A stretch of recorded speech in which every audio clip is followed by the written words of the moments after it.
हाँ बच्चों, आज मैं तुम्हें एनपीओ का एक क्वेश्चन स्टार्ट करवा रहा हूँ। ये कंप्लीट क्वेश्चन होगा, तो क्वेश्चन को रीड करना स्टार्ट करते हैं। और रही बात क्वेश्चन की बेसिक की, तो बेसिक के लिए तुम्हें पिछली वीडियो देखनी पड़ेगी। जितनी भी पिछली वीडियो है सारी वीडियो देख लेना, तुम्हें समझ में आ जाएगा। ठीक है, तो क्वेश्चन स्टार्ट करते हैं। ये क्वेश्चन सभी को समझ में आ जाएगा।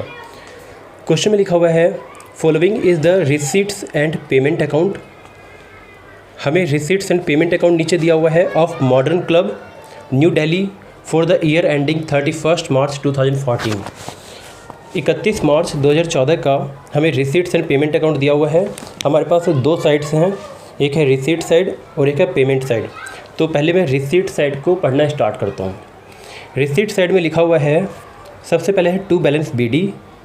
जो रिसीट साइड में सबसे पहले टू बैलेंस बीडी होता है, ये ओपनिंग का कैश होता है। तो ये बैलेंस शीट में जाता है ओपनिंग के। यहाँ पे दो बैलेंस शीट बनती है, तो ये ओपनिंग की बैलेंस शीट में चला जाएगा।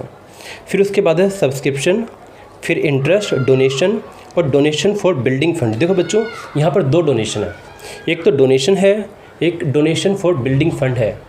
तो जो डोनेशन है वो नॉर्मल डोनेशन है, जनरल डोनेशन है, और जो डोनेशन फॉर बिल्डिंग फंड है ये स्पेशल डोनेशन है। तो स्पेशल डोनेशन जो होता है ये कैपिटलाइज नेचर की होती है और ये बैलेंस शीट में जाती है लायबिलिटी साइड में। और जो नॉर्मल डोनेशन है वो हमारी इनकम है, तो वो इनकम एंड एक्सपेंडिचर अकाउंट में आएगा। फिर उसके बाद मैच फंड है, मिसलेनियस रिसीट्स हैं और सेल ऑफ ग्रास है। बच्चों यहाँ पे एक और हमारे पास स्पेशल रिसीट्स है, मैच फंड। तो इस क्वेश्चन में हमारे पास दो स्पेशल रिसीट्स है, एक मैच फंड है, एक डोनेशन फॉर बिल्डिंग फंड है। आगे पेमेंट साइड में देखते हैं क्या लिखा है। पेमेंट साइड में लिखा है मैच एक्सपेंस। अच्छा, यहाँ पे एक चीज़ और देखो, मैच एक्सपेंस भी है, अभी बताऊँगा इसका मतलब क्या है। आगे है rent, salary, sundry expense, investment purchase. Investment purchase एक एसेट्स होती है। न्यूज़पेपर है, स्पोर्ट्स इक्विपमेंट। स्पोर्ट्स इक्विपमेंट एक कंज्यूमेबल आइटम है, तो कंज्यूमेबल आइटम भी बोल लो इसको, एसेट्स भी बोल सकते हो। ये एक एसेट्स है, धीरे धीरे कंज्यूम होती रहती है। और फिर उसके बाद बैलेंस सीडी है। तो जो बैलेंस सीडी है ये हमारा कैश होता है क्लोजिंग का, ये क्लोजिंग का कैश बैलेंस होता है। कैश भी होगा, बैंक भी हो सकता है, तो कैश या बैंक होता है ये क्लोजिंग का। एडजस्टमेंट पढ़ते हैं। एडजस्टमेंट में लिखा है सब्सक्रिप्शन आउटस्टैंडिंग ऑन 31 मार्च 2013। बच्चों एक मिनट,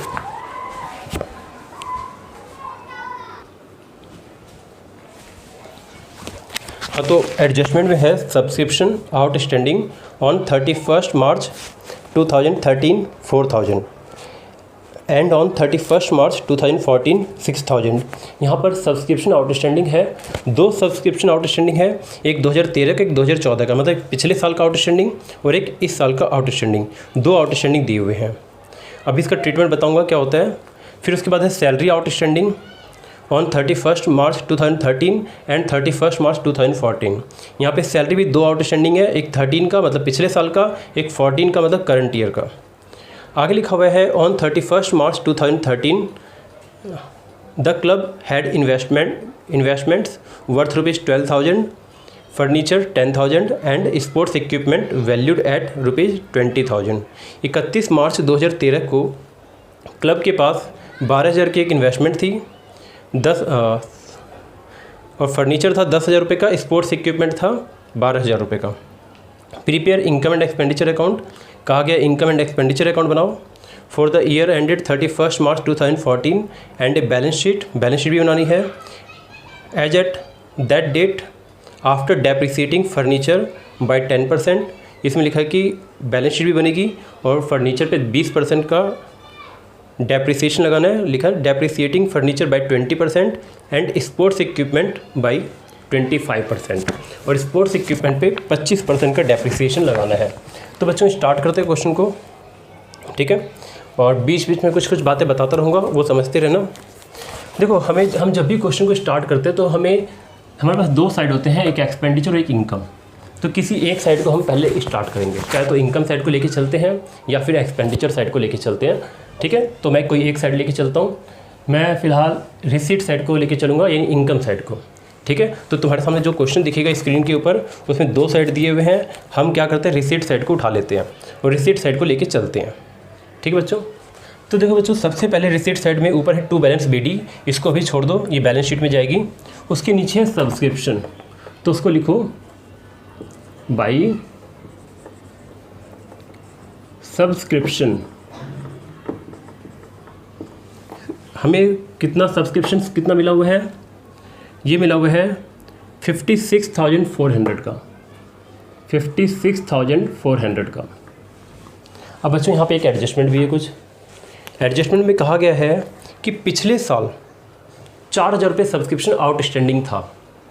तो बच्चों हम एक अज्यूम करके चलते हैं कि जो सब्सक्रिप्शन पिछले साल आउटस्टैंडिंग था वो इस साल मिल गया है। तो हम एक एक्रुअल अजम्पशन को फॉलो करते हैं। एक्रुअल अजम्पशन के अनुसार ये होता है कि हम जिस साल की इनकम है उसी साल की इनकम दिखानी है, ठीक है। और इसके अंदर एक बात और होती है कि अगर कोई भी इनकम इनकर्ड हो गई है तो उसको उसी साल दिखानी है, बेशक वो रिसीव हुई हो या रिसीव ना हुई हो। अब जैसे यहाँ पे हम बात करते हैं सब्सक्रिप्शन की, तो सब्सक्रिप्शन के अंदर जो हमें ये 56,400 रुपये मिला हुआ है और पिछले साल 4,000 का सब्सक्रिप्शन नहीं मिला था, वो हमें इस साल मिला है ऐसा मान लेंगे। तो जो पिछले साल 4,000 का सब्सक्रिप्शन नहीं मिला था तो वो पिछले साल की इनकम थी, इसलिए वो पिछले साल के अकाउंट में शो हो गया होगा, लेकिन वो रिसीव इस साल हुई है तो इस साल की इनकम नहीं है, उसे माइनस कर दोगे।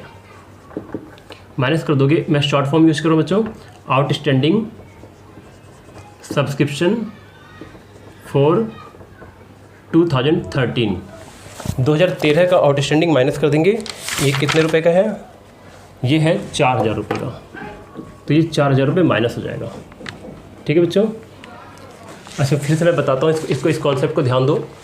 पिछले साल 4,000 का सब्सक्रिप्शन आउटस्टैंडिंग था, तो पिछले साल की इनकम थी, इस साल की इनकम वो नहीं है, लेकिन उसका रिसीव जो हुआ है वो इस साल हुआ है।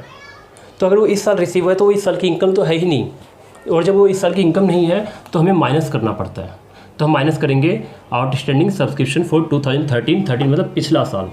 हम बना रहे हैं कब का? हम बना रहे हैं 31 मार्च 2014, ठीक है बच्चों। आगे और बढ़ते हैं। अच्छा सब्सक्रिप्शन पे एडजस्टमेंट और भी दी हुई है। इस पे दिया हुआ है कि 6,000 का सब्सक्रिप्शन इस साल का आउटस्टैंडिंग है, लिखा हुआ है, पढ़ लो। Subscription outstanding on 31 March 2013 4,000 and on 31 March 2014 6,000। तो इस साल का सब्सक्रिप्शन आउटस्टैंडिंग है हमारा 6,000 रुपये। तो ऐड करो आउटस्टैंडिंग सब्सक्रिप्शन फॉर 2014, वो इस साल का है, कितने? 6,000 रुपये। वो हम इसको ऐड कर देंगे। ये 6,000 रुपये हमें रिसीव नहीं हुए हैं, लेकिन हम क्या करेंगे, इसको फिर भी ऐड करेंगे, क्योंकि एक्रुअल अजम्पशन को फॉलो करते हैं। कोई इनकम हमें रिसीव हुई हो या रिसीव ना हुई हो, अगर हमारा उस पर राइट बन जाता है तो उसे हम शो करते हैं। तो ये 6,000 रुपये की जो इनकम है एक्रुअल अजम्पशन के अकॉर्डिंग ये इसी साल की इनकम है, बेशक रिसीव नहीं हुई है, लेकिन हमें इसको दिखाना पड़ेगा। तो बच्चों सब्सक्रिप्शन हमारा आएगा 58,400। ये 4,000 माइनस होगा और ये 6,000 प्लस हो जाएगा। फिर उसके बाद जो बाकी चीज़ें हैं उसको डायरेक्ट लिख देते हैं। जैसे सब्सक्रिप्शन के नीचे दे रखा है इंटरेस्ट, यहाँ पे कोई ख़ास है नहीं, इसको डायरेक्ट उतार लो। इंटरेस्ट कितने रुपए का है? 300 रुपये का, इसको मैंने डायरेक्ट उतार दिया, कोई एडजस्टमेंट नहीं है इस पर। फिर उसके बाद है डोनेशन, इसको भी डायरेक्ट उतार दो, क्योंकि इस पर भी कोई एडजस्टमेंट नहीं है। 6,000 रुपये का डोनेशन है, हमने इसको भी डायरेक्ट उतार दिया। उसके बाद है डोनेशन फॉर बिल्डिंग फंड। बच्चों एक बात और समझ लो, ये जो हमारा इनकम एंड इस अकाउंट को बोलते हैं इनकम एंड एक्सपेंडिचर अकाउंट। तो इनकम एंड एक्सपेंडिचर अकाउंट जो है ये रिवेन्यू नेचर का अकाउंट है। इसमें कोई भी कैपिटल नेचर के ट्रांजेक्शन्स की रिकॉर्डिंग नहीं होगी। जैसे कोई स्पेशल डोनेशन हमें मिल रहा है वो कैपिटल नेचर का होता है, एसेट्स को परचेज करते हैं, ये कैपिटल नेचर का होता है, वो इसके अंदर नहीं आएगा। तो यहाँ पर जो डोनेशन फॉर बिल्डिंग फंड है ये स्पेशल है, क्योंकि इसके साथ बिल्डिंग फंड जुड़ गया, वो इसके अंदर नहीं आएगा। फिर उसके नीचे मैच फंड है। मैच फंड जो फंड है वो भी स्पेशल हो गया, क्योंकि इसके आगे मैच लग गया, तो वो भी स्पेशल हो गया, वो भी इसके अंदर नहीं आएगा। फिर उसके बाद आएगा नेक्स्ट इनकम है मिसलेनियस रिसीट्स है। तो भाई मिसलेनियस रिसीट्स कितने की? मिसलेनियस रिसीट्स 430 की, वो भी हमने लिख लिया। और फिर सेल ऑफ ग्रास, तो भाई सेल ऑफ ग्रास ये कितने की है? 100 रुपये की। तो देखो बच्चों मैंने सारी चीज़ें लिख दी है लगभग। अब हमारा एक साइड कंप्लीट हो गया, हम दूसरे साइड की ओर आते हैं। अब हम आएंगे पेमेंट साइड को देखेंगे। पेमेंट साइड के सारे ट्रांजेक्शन हम एक्सपेंडिचर में लिखते हैं। तो पेमेंट साइड में देखो सबसे पहले क्या है? Match expense. अच्छा एक बात और बच्चों सुन लो, अगर कोई भी स्पेशल फंड है, जैसे कि मैच फंड है, तो ये स्पेशल है। तो इस मैच फंड से रिलेटेड सारी इनकम और सारे एक्सपेंस मैच फंड में ही जाएंगे। तो यहाँ पर अगर कोई मैच का एक्सपेंस है तो वो मैच एक्सपेंस क्या होगा, इसमें से माइनस होगा, इस फंड में से माइनस होगा, ठीक है, क्योंकि स्पेशल है। तो फिलहाल मैच फंड को यहाँ पे नहीं दिखाएंगे और मैच का एक्सपेंस भी इसके अंदर नहीं आएगा, क्योंकि मैच एक्सपेंस का कनेक्शन किसके साथ है, मैच फंड के साथ है, वो स्पेशल नेचर का हो गया। तो मैच फंड एक्सपेंस के नीचे देखो रेंट है, वो आएगा यहाँ पे। रेंट पे कोई एडजस्टमेंट नहीं है, तो रेंट को हम डायरेक्ट लिख देंगे, कितना 9600। फिर उसके बाद सैलरी है तो लिखो 2। सैलरी कितने रुपए की है, सैलरी है 24,000 की। तो बच्चों सैलरी पे भी कुछ एडजस्टमेंट है, एडजस्टमेंट पढ़ के देखो क्या लिखा है। सेकेंड लाइन में लिखा है salary outstanding for on 31 March 2013 and on 31 March 2014 2000 and 2500 respectively. तो 2 सैलरी है, तो माइनस करो आउटस्टैंडिंग सैलरी फॉर 2013। देखो बच्चों, पिछले साल का कोई खर्चा पिछले साल पे ना होके इस साल पे हुआ है, तो वो इस साल का एक्सपेंस नहीं है, वो पिछले साल के अकाउंट में शो होगा। इस साल का एक्सपेंस नहीं है तो उसको क्या कर दोगे, माइनस कर दोगे और ऐड करोगे आउटस्टैंडिंग सैलरी फॉर 2014। इस साल का आउटस्टैंडिंग सैलरी कितने का है, 2500 रुपये का, उसको ऐड करो, क्योंकि एक्चुअल अजम्पशन के अकॉर्डिंग इस साल कोई खर्चा हमने बेशक पे नहीं किया, अगर हमने सर्विस ले ली है तो हमें उस खर्चे को दिखाना पड़ता है। तो करंट ईयर का आउटस्टैंडिंग ऐड हो जाता है और पिछले साल का जो आउटस्टैंडिंग इस साल पे हुआ वो इस साल का खर्चा नहीं था, तो उसको हमने माइनस कर दिया। माइनस करने के बाद बच्चों फिर बाकी चीज़ें भी डायरेक्ट उतारते चले जाते हैं जिस पे एडजस्टमेंट नहीं है। तो उसके नीचे सन्ड्री एक्सपेंस है, कोई एडजस्टमेंट नहीं है उसके ऊपर, तो ऐसे ही उतार लो सन्ड्री एक्सपेंस, डायरेक्ट उतार लो इसको। ये 3600 का है। अच्छा, इसकी टोटलिंग लिख देता हूँ कितनी आ रही है। सैलरी की टोटलिंग आएगी 24,500। 24,500। फिर उसके बाद सन्ड्री एक्सपेंस 3600 का है। अच्छा, उसके नीचे इन्वेस्टमेंट परचेज है। इन्वेस्टमेंट एक एसेट से कैपिटल नेचर का ट्रांजैक्शन है, वो यहाँ नहीं आएगा। फिर उसके बाद न्यूज़पेपर खरीदा। न्यूज़पेपर रिवेन्यू नेचर का, बार बार खरीदना पड़ता है, तो कितने का है 750 का, वो भी हमने लिख दिया। फिर उसके बाद स्पोर्ट्स इक्विपमेंट्स, वो भी नहीं आएगा क्योंकि एसेट्स है। और बैलेंस सीडी, ये भी एसेट्स है, ये भी नहीं आएगा। तो बच्चों ये हमारा कंप्लीट हो गया है। हाँ, लेकिन अभी कुछ छूट रहा है।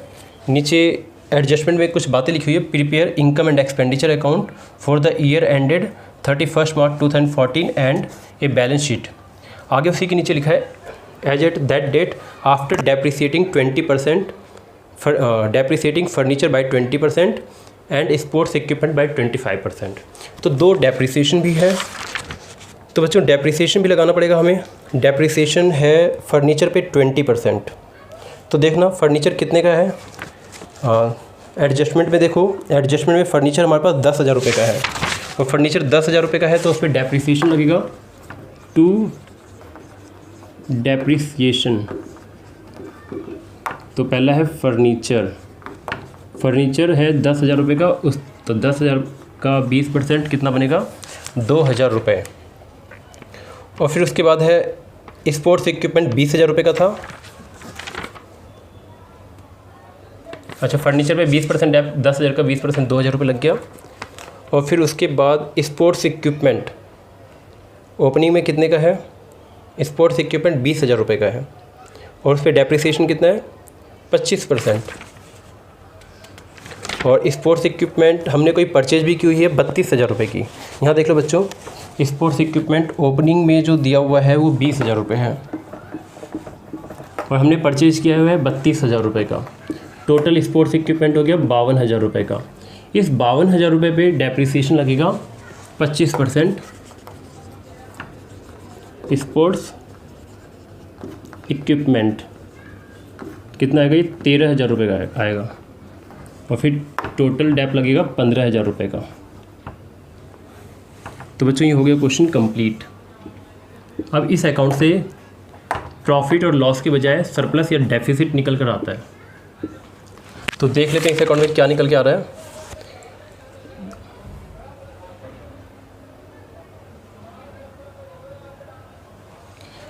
यहाँ पर सरप्लस निकल कर आएगा, इस साइड का टोटल आ रहा है 65,230। और जब 65,230 में से इन सबको माइनस कर देंगे तो ये 11,780 निकल कर आ रहा है। ये क्या है बच्चों, ये है सरप्लस। सरप्लस मतलब प्रॉफिट होता है, लेकिन यहाँ पे प्रॉफिट लिखा नहीं जाता क्योंकि ये एनपीओ है, नॉट फॉर प्रॉफिट ऑर्गेनाइजेशन है। और फिर दोनों साइड हम क्या कर देते हैं, टोटलिंग इक्वल कर देते हैं।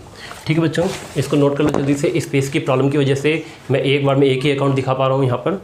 इसको जल्दी से नोट कर लो। अब इसके बाद मैं तुम्हें बैलेंस शीट सिखाऊंगा।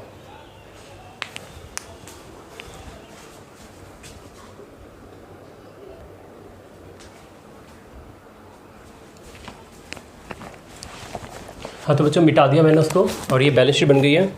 अब यहाँ पे हमें बैलेंस शीट में पुट करना है आइटम्स। ठीक है, तो देखो बच्चों मैंने दो बैलेंस शीट बनाई है। एक बनाई है 31 मार्च 2013 की और दूसरी है 31 मार्च 2014 की। तो ये ओपनिंग बैलेंस शीट है, ये क्लोजिंग बैलेंस शीट है। ओपनिंग मतलब पिछला साल, तो पिछले साल की जो भी चीज़ें हैं वो पिछले साल की बैलेंस शीट में जाएगी और जो इस साल की जो चीज़ें हैं वो इस साल की बैलेंस शीट में जाएगी।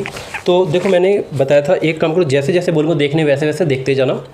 रिसीट्स एंड पेमेंट अकाउंट में रिसीव साइड में सबसे ऊपर देखो, रिसीट साइड में सबसे ऊपर देखो टू बैलेंस बीडी दिया हुआ है। तो जो टू बैलेंस बीडी दिया हुआ है ये कैश होता है ओपनिंग का।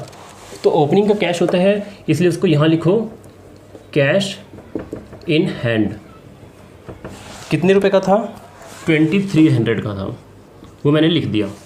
और बच्चों आगे और देखो, पेमेंट साइड में सबसे लास्ट में देखो by balance CD. Payment side में सबसे लास्ट में बाई बैलेंस सीडी, ये क्लोजिंग का कैश होता है। तो इसको क्लोजिंग की बैलेंस शीट में लिखो कैश इन हैंड 18,780 रुपये। बच्चों समझ में आ रहा है। रिसीव साइड में सबसे टॉप पे ओपनिंग कैश होता है, इसलिए ओपनिंग बैलेंस शीट में चला गया। और पेमेंट साइड में सबसे एंड में देखो, पेमेंट साइड में सबसे एंड में कोने में देखो ये क्लोजिंग कैश होता है, इसलिए मैंने इसको क्लोजिंग बैलेंस शीट में लिख दिया। इसके बाद बच्चों एक चीज़ और नोट करो कि जो तुम्हें दिया हुआ है यहाँ पर ओपनिंग की कुछ एसेट्स दी हुई है एडजस्टमेंट के अंदर। एडजस्टमेंट को पढ़ के देखो, उसमें लिखा 31 मार्च 2013 को हमारे पास एक इन्वेस्टमेंट था। तो इन्वेस्टमेंट लिख दो, एसेट्स है, और इसको ओपनिंग में लिखना। ठीक है, ओपनिंग में क्यों लिख रहे पता चल गया ना, क्योंकि ये पिछले साल की एसेट्स है। कितने रुपए की थी, 12,000 रुपये की थी, लिख दिया। फिर उसके बाद लिखा फर्नीचर भी था 10,000 रुपये का, लिख दो। पिछले साल हमारे पास फर्नीचर भी था, कितने का, 10,000 रुपये का। और भी कुछ था, स्पोर्ट्स इक्विपमेंट भी थे, इसको भी लिख दो। स्पोर्ट्स इक्विपमेंट कितने का था, स्पोर्ट्स इक्विपमेंट 20,000 का था, वो भी लिख दो।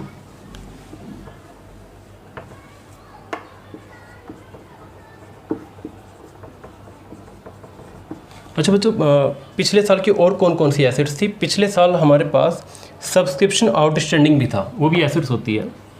देखो मैं शॉर्ट फॉर्म यूज़ कर रहा हूँ, तुम्हें एग्जाम में शॉर्ट फॉर्म यूज़ नहीं करना।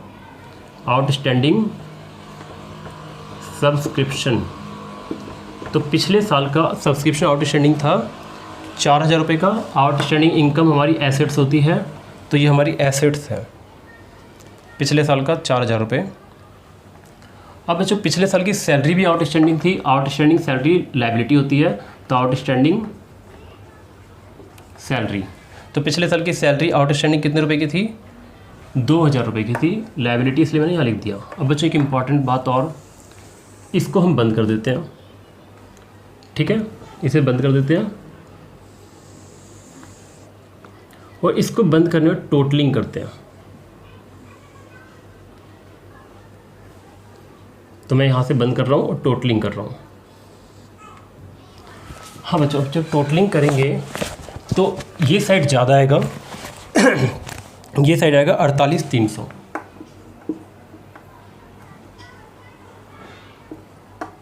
$48,300 और ये साइड तो सिर्फ 2,000 रुपये है, तो यहाँ पर आ रहा है डिफरेंस 46,300 रुपये का। तो बच्चों जो 46,300 रुपये का डिफरेंस है इसको बोलेंगे कैपिटल फंड। ठीक है, बैलेंसिंग फिगर। बैलेंसिंग फिगर मतलब ये बैलेंसिंग फिगर। अच्छा बच्चों इसका मतलब समझ लो, इसका मतलब ये है, ये कैपिटल होती है। क्या होती है ये? जो कैपिटल फंड है, कैपिटल फंड एक तरह से कैपिटल है ये। तो इसमें इन तरह के क्वेश्चन में होता क्या है कि कैपिटल फंड गायब होता है। तो जब कैपिटल फंड गायब होता है तो हमें एक ओपनिंग की बैलेंस शीट बनानी होती है, सब कुछ पुट कर देते हैं और लास्ट में इस साइड जो डिफरेंस निकल कर आता है वो कैपिटल फंड होता है, वो कैपिटल फंड इस वाली बैलेंस शीट में चला जाता है। तो यहाँ पर तुम लिख लो कैपिटल फंड। ठीक है, कितने रुपए का था? 46,300 का। अच्छा बच्चों सरप्लस आया था, तो वो जो सरप्लस अच्छा इनकम एंड एक्सपेंडिचर अकाउंट में जो सरप्लस आया था उसको ऐड कर देते हैं। तो सरप्लस आया था उसको ऐड कर दो। ठीक है, तो सरप्लस आया था 11,780 रुपये का, वो ऐड हो जाएगा। तो इस बात को ध्यान रखना हमेशा, इनकम एंड एक्सपेंडिचर से जो सरप्लस है उसको ऐड कर देना है और ये आएगा 58,080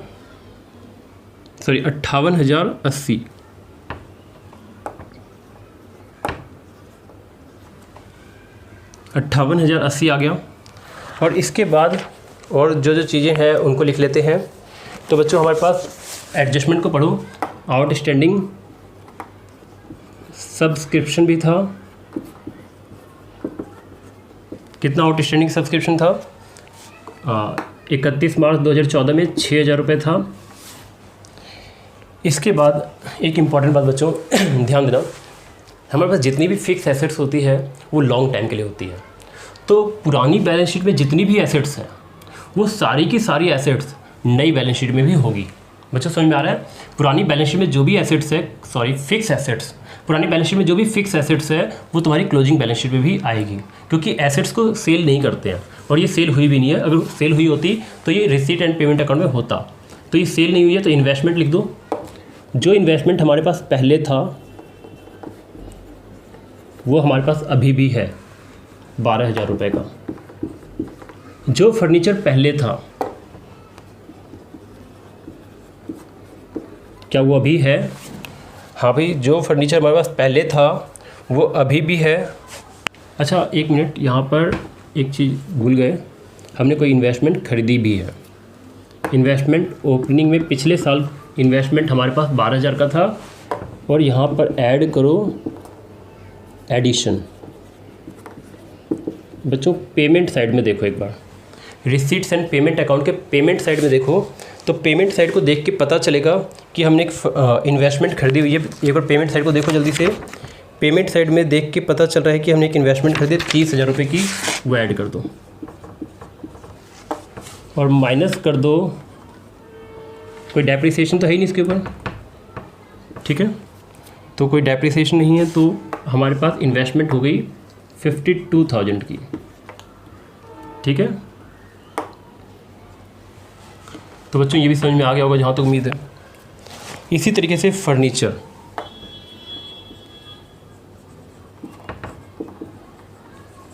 पिछले साल कितने का था? 10,000 रुपये का था। क्या इस साल हमने कोई फर्नीचर खरीदा? पेमेंट साइड में कोई फर्नीचर नहीं है, मतलब इस साल कोई भी फर्नीचर हमने नहीं खरीदा, लेकिन फर्नीचर पे डेप्रिसिएशन है, तो माइनस कर दो डेप्रिसिएशन। कितना लगा था? 20%, मतलब कि 2,000। तो 20% डेप्रिसिएशन लग गया था इसके ऊपर। ये कितने का बचा? 8,000 का। और भी कोई एसेट्स थी? स्पोर्ट्स इक्विपमेंट 2,000 का था। स्पोर्ट्स इक्विपमेंट कितने का था? 2,000 रुपये का। एक मिनट ओपनिंग में कंफर्म कर लो, 2,000 का ही था। नहीं बच्चों, ओपनिंग, हाँ, स्पोर्ट्स इक्विपमेंट ये था 20,000 रुपये का। ठीक है, तो स्पोर्ट्स इक्विपमेंट 20,000 का था। अभी मेरा टैली इसलिए हो गया था क्योंकि मैं कैलकुलेशन बिल्कुल भी नहीं कर रहा, मैं सिर्फ क्या कर रहा हूँ, सिर्फ पुट कर रहा हूँ, ठीक है। तो स्पोर्ट्स इक्विपमेंट 20,000 रुपये का था और स्पोर्ट्स इक्विपमेंट 20,000 का था और हमने कुछ इसमें ऐड भी किया था। पेमेंट साइड में देखो, एक बार पेमेंट साइड को देख के पता कर लो कि कितना परचेज किया, 32,000 का। फिर से देखो बच्चों, ओपनिंग में स्पोर्ट्स इक्विपमेंट 20,000 का था और हमने कुछ परचेज किया है। पेमेंट साइड को देख लो तो पेमेंट साइड से पता चला कि हमने 32,000 रुपये का खरीदा। टोटल कितना हो गया, 20 और 32 52, और 52,000 पे डेप्रिसिएशन लग गया कितने रुपए का, तो ये 52,000 का हो गया था और 52,000 पे डेप्रिसिएशन लग गया था 25%। तो माइनस कर दो डेप्रिसिएशन, तो ये 13,000 का डेप्रिसिएशन माइनस हो जाएगा, तो ये बचा 39,000। मैं एक बार चेक कर लूँ कुछ छूटा तो नहीं। ठीक बच्चों, कुछ नहीं छूटा। इसका टोटलिंग कर लेते बैलेंस शीट का। तो ये साइड का टोटलिंग है 1,13,780, 1,13,780। ठीक है बच्चों, तो हमने 1,13,780 आ गया। अब हम इस साइड कर लेते हैं। अच्छा, तो हमारे पास यहाँ पे सैलरी भी आउटस्टैंडिंग थी, वो भी लायबिलिटी है, आउटस्टैंडिंग सैलरी। एडजस्टमेंट एक बार चेक करो। एडजस्टमेंट में दिया हुआ है कि 31 मार्च 2014 में हमारे पास सैलरी आउटस्टैंडिंग थी 2,500 रुपये की, तो हमने यहाँ लिख दिया 2,500। फिर से देख लो, ओपनिंग की सैलरी आउटस्टैंडिंग ओपनिंग में चला गया, मतलब 2013 का आउटस्टैंडिंग 2013 की बैलेंस शीट में चली गई और 2014 की आउटस्टैंडिंग 2014 की बैलेंस शीट में चली गई। एक इम्पॉर्टेंट बात और, मैच फंड। मैंने क्या कहा था बच्चों, अगर कोई फंड है, स्पेशल है, तो वो कहाँ जाएगा, लायबिलिटी साइड में जाएगा। तो मैच फंड हमारे पास 10,000 रुपये का था। ठीक है, इतना समझ में आ गया बच्चों। अच्छा, अब इसमें से माइनस होगा मैच एक्सपेंस। फिर से सुन लो, अगर कोई स्पेशल फंड है तो वो लायबिलिटी साइड में जाएगा क्योंकि वो कैपिटल नेचर का होता है, और उससे रिलेटेड कोई भी इनकम या कोई भी एक्सपेंस है तो वो उसी में ऐड और लेस होते हैं। तो देख लेते हैं कितने का है। ये है मैच एक्सपेंस, पेमेंट साइड में दिया 6,800। वैसे एक बात और बता दूं कि अगर मैच का फंड नहीं होता तो मैच एक्सपेंस एक्सपेंडिचर साइड में चला जाता, लेकिन यहाँ पर मैच फंड है, इस वजह से जो मैच का एक्सपेंस है वो एक्सपेंडिचर साइड में नहीं जाएगा, वो फंड में से माइनस होगा। तो इसको माइनस कर देते हैं और माइनस करने के बाद इसका अमाउंट आ रहा है 3,200। फिर इसके बाद हमें दे रखा है donation for building fund, donation for building, donation for building fund दिया हुआ है बच्चों, ये भी स्पेशल नेचर का है। तो डोनेशन फॉर बिल्डिंग फंड ये कितने रुपए का है, ये 50,000 रुपये का है। ये भी स्पेशल नेचर का है, इसलिए इसको भी हम लायबिलिटी साइड में लिखेंगे क्योंकि इसके साथ बिल्डिंग फंड, बिल्डिंग ऐड है, यानी ये डोनेशन सिर्फ बिल्डिंग के लिए ही है। और दोनों साइड की टोटलिंग करेंगे तो ये भी 1,13,780 आ जाएगा। ठीक बच्चों, इसको नोट कर लो।